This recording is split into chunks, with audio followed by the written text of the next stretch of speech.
After easily the worst year of Worlds that we have ever had as a region in 2022, all of our teams going 1-5. I don't need to rehash all the gory details, but we have made it back out of the group/Swiss stage at Worlds. NRG just put up one of the best performances that North America has ever had against Europe. I don't think we've ever performed that well in a non-best of one. Coming into today, it's safe to say that expectations were against us, understandably so. I'm not delusional to the point where I'm going to sit here and tell you that we should have been favored. No, we were underdogs, which is what makes this story even more incredible. Was I still hoping that we could win? Absolutely.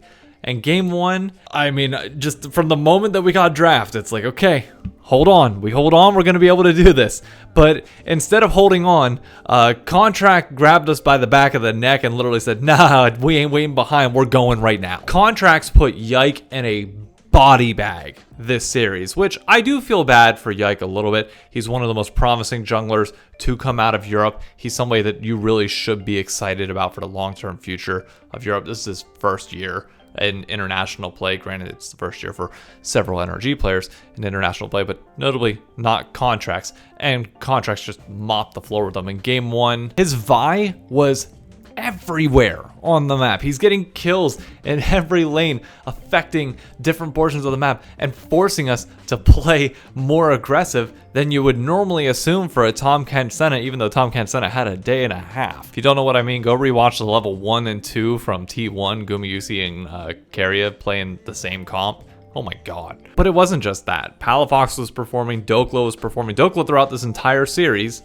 never died. He might have at the very end of game 2, but he was deathless in game 1 and deathless for the overwhelming majority of game 2 as well. So yeah, unbelievable performance all around that it's just like, finally, this is the first time that we like go into a game after watching several others, and we'll go back to other teams in a bit, but like after we got done with draft, it's like, okay, I see a very clear condition of which we can win as long as we perform in a good manner. And we did that, which was shocking. I don't really know what else to say about game 1. It was good. I mean, this is going to be more of a general conversation, so we'll just quickly touch on game 2. The Sivir, amazing. Jarvan, Rumble, Talia, all meta picks that we were performing incredibly well upon that should inspire some confidence for people that yes, we have good or at least decent level of play on these meta champions at Worlds, which means we should be able to force some things out of people. Realistically, if we're on blue side, you do need to ban away Senna Tahm Kench, which is an advantage that should open up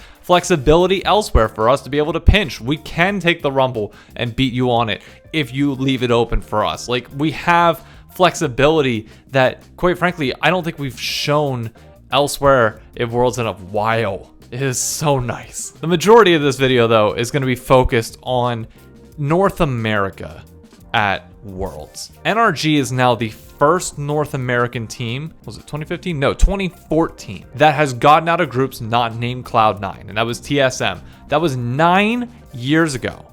It has been 9 years since somebody other than Cloud9 got out of groups, and it could not have been a better group of players to do so, because these guys were counted out in every step of the way. I mean, you don't need me to rehash that story that you've heard a billion times at this point. But the important part is they leveled up, even at the points where you thought they were going to stop. It's like, okay, cool, they won LCS. Even pundits from the LCS were like, you know, Cloud9 is still probably our best chance. But they come in, and yes, they lose their first game to Weibo, and it doesn't look pretty. And I'm not going to lie to you, like, yeah, sure, it demolished a little bit of hope, but then they start building against TL. They perform a little bit better against Mad Lions. It's a little bit of a flip there, but hey, they're continuously improving. And then after today, you just look at it and it's like, yeah, they did the same thing they did in LCS playoffs, where they continuously got better as time went on. The more time you gave them, the more they were able to adapt, clean up some of the issues, and just show a little bit of versatility that we have not seen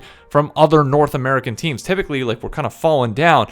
They were ramping up, which is abnormal. I think this context is going to be important to have in this conversation, is that yesterday, about 24 hours ago, Twitter was kind of blowing up. Partly because of my fault. I tweeted out after the Cloud9 loss that yes, we have not looked good at Worlds, especially C9 and TL just simply have not really done all that much. Yes, C9 got out in 2021, but like overall, like our track record was abysmal. We needed something to happen to change things up. And my final tagline on that tweet was, whatever we've been doing for the past decade has not been working, so change it.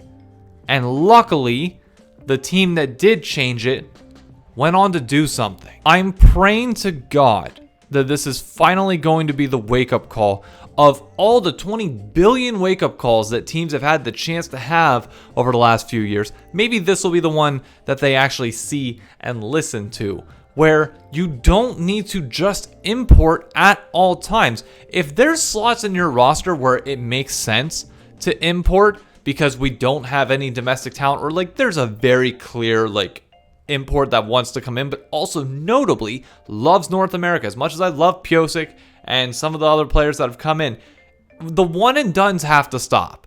And you need to start vetting these imports as like, okay, is this going to be somebody that is going to be here for an extended period of time? Look at the bot lane of NRG. Both of them are not North American, even though FBI now is, due to the classification of Riot rules that allows Oceania players that were over during 2021's period to officially declare themselves as North American. He's been in this league for 4 or 5 years now, so he is very much like North American at his core now, even if he's not necessarily like a resident to start. Ignar, same thing. Yes, he was on Misfits for an extended period of time, but he also came over and has been in North America for quite a while now, since 2019 to be specific. So 5 years, or 4 years he's been here. These are the type of import players that you want here in North America that are going to be an ambassador in a way of our region, our culture, and everything that we are. You need somebody that is going to withstand the test of time in our region and not just somebody that comes over and dips immediately afterwards. These are people that you can build stories around, you can build narratives around. And yes, you know, he had his periods where he fell off. He was notably on Immortals and Dignitas not too long ago, but you get an engaged meta and all of a sudden Ignar's back. You put him with the right assets and he's fine. So no, this shouldn't be a lesson to people of, oh, you know, we had more North American players, so let's stop importing. No, you just need to import smarter, as is clearly shown. But most importantly, it's proof that we have North American talent here, that you can get NA players to continuously improve their ceilings beyond what you would expect, like Dokla back in 2018, 2019 with Optic. There's not a single soul that would have thought that he would have hit the ceiling that he's in now. People thought he peaked, that he was a Yorick and Aatrox one trick that occasionally would play Ornn, and people didn't like him, thought he was overrated as hell. Palafox had a little bit better time, but not that great. People still wrote him off pretty consistently, and I think it was, what, 2021 where we had like one North American mid laner and that was it. Now, hopefully he can inspire that, yes, these North American players can actually do something. Contracts, I mean, his story has been well documented. I don't want to keep beating it to a pulp, but my dude got his second chance and took every bit of advantage of it. Now, there are going to be players that don't in the future, and that's fine. But that doesn't mean you don't stop trying these things. The important part of all this, though, is the coaching. The coaching staff of NRG deserves a lot of praise for being able to bring out the best in these players, which nobody else was able to do, or at least not in this effective of a manner to the point where they're performing on the international stage. That is my most important takeaway. Same thing for coaches as it goes for players. It doesn't mean that we start importing all of our coaching or anything else. It just means that you have to train our coaches that we have here better, that we have the people clearly. It's just a matter of giving them the right time, the right system, and the right belief from ownership to be able to get there. Now, it's not all sunshine and daisies here. Obviously, 3 out of 4 of our teams bombed out of Worlds pretty hard with really bad performances. That's not, like, NRG's win here, as incredible as it is not, it's not indicative of the entire region. They are an anomaly for now, but the question is going to be, after seeing this, can LCS owners, can LCS team managers get their heads out of their asses and realize that you can do this with the tools that we have available to us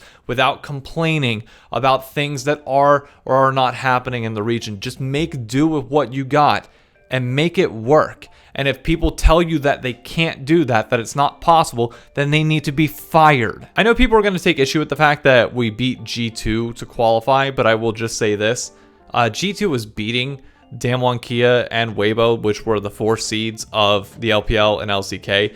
Ideally in this format, yes, NRG would likely lose that first matchup, as they did, and all the Asian teams would go on to win their first matchup. So we would have played against Europe in the second round. Unfortunately, we faced North America. That is just a byproduct of the tournament. But given NRG's track record against Europe, I think it's safe to assume, yeah, we were fine in that regard, and we would end up beating Europe later on in the 1-1, which sure you can argue is a little bit fluky there. But this victory over G2, whenever G2 was clearly like a team that was contending for semifinals, don't take that away from NRG. Seriously, I get people might be salty about this and might be upset, but don't try and negate the hype that G2 had coming into this series. That's what makes the quality of this win so freaking good. As for a preview of what the quarterfinal matchup is going to be, I'm going to kick that to future David. Holy crap.